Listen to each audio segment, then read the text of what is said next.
CXCO11, o Fundo de Imóveis Corporativos da Patagônia Capital. Vamos ler o relatório de março de 2025, publicado agora no dia 13 de junho de 2025, extremamente atrasado. Primeiro vídeo do fundo aqui no canal, e este será o tema do nosso vídeo de hoje.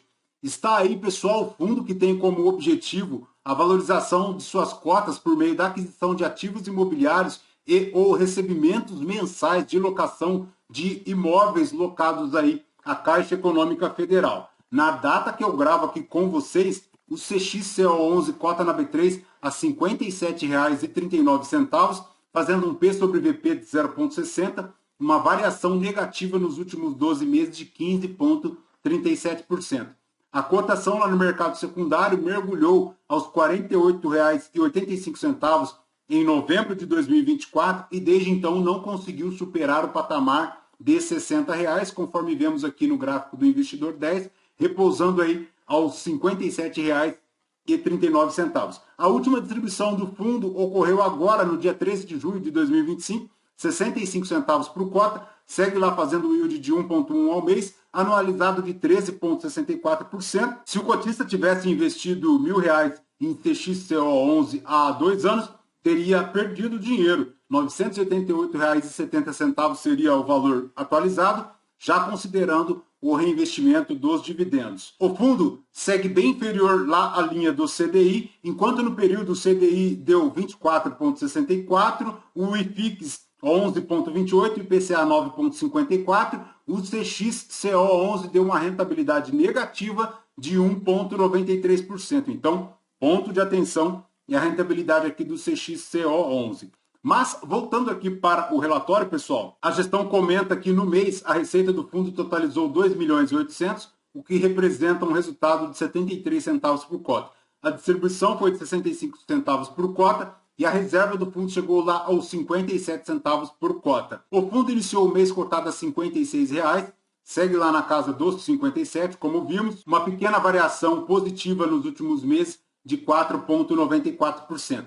Segundo a gestão, o fundo também concluiu a obra lá do Caxias do Sul e as obras paralisadas em relação a alguns imóveis foram já retomadas e possuem nova previsão de conclusão. O fundo iniciou as operações em 2021, tem um patrimônio líquido total de 376 milhões, a cota patrimonial a R$ 95,78, tem em seu portfólio um total de 10 imóveis, 0% é a vacância física do fundo. Em relação à modalidade dos contratos, eles são todos naquele perfil Sale e Leaseback, tem uma vigência de 10 anos, vencendo lá em 2030, reajustados pelo IPCA ou pelo IGPM, o que for menor. Em relação à rescisão antecipada, os contratos prevêem aí uma indenização com base no valor presente à taxa Selic do montante total devido para o período contratual remanescente. Em relação aos ativos, como verificamos aqui, são 10, espalhados entre Mato Grosso, Minas Gerais, Distrito Federal, Paraná, Santa Catarina e Rio Grande do Sul.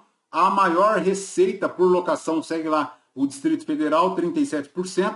Ele tem aqui o maior imóvel, que é o edifício Querência, lá em Porto Alegre, formando aqui 18% das receitas, um total aqui de cap rate de 9,96, um valor de mercado de 68.569.000 de receita mensal, tá? Mas para o edifício Caixa Brasília, ele recebe de aluguel aproximado R$ 1.161.000, permitindo ao fundo uma receita total de aluguéis de R$ 3.114.899. Segundo a gestão, o imóvel de maior valor patrimonial é o edifício filial localizado aqui em Brasília, que responde pela maior parte proporcional de receitas aqui do aluguel do fundo, fazendo aproximadamente 37% aqui das receitas do fundo. Em relação ao detalhamento de obras, ele publica aqui o cronograma em relação a estas obras, bem tranquilo. Em relação à DRE do fundo, para março, ele fez um total de R$ 3.104.000 de receitas aqui de aluguéis, tem um resultado líquido de R$ 2.904.000,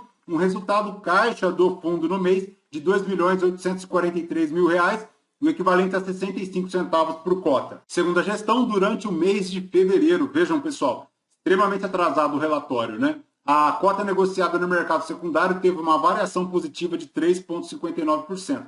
O volume financeiro negociado no período foi de 2.400.000, o que representa um giro de 1,15 em relação ao percentual total de cotas. Em relação ao desempenho da cota aqui do fundo, ele teve um yield anualizado de 13,37%, isso se considerada a cota lá no mercado secundário, e 7,81% sobre o valor da cota patrimonial. Em relação à distribuição, tem aí 65 centavos por cota, com uma retenção de R$136 mil.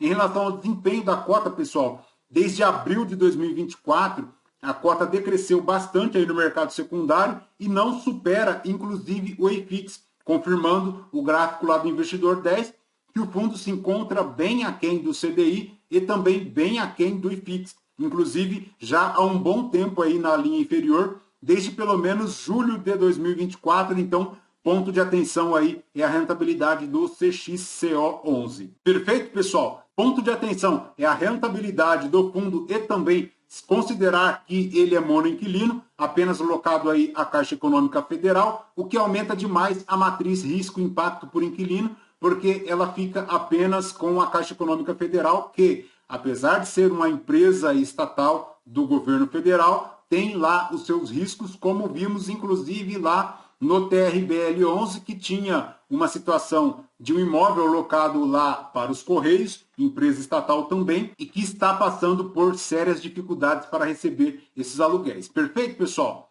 Lembrando que este vídeo não é a recomendação de compra ou de venda de nenhum dos ativos aqui mencionados. Aos novos inscritos, bem-vindos. Você que permanece conosco, muito obrigado por isso também. E você que ainda não é inscrito, considere se inscrever, deixe seu like, seu joinha, porque tudo isso nos fortalece aqui na produção de conteúdos. Voltamos com vocês no próximo vídeo. Fraterno abraço a todos. Até mais.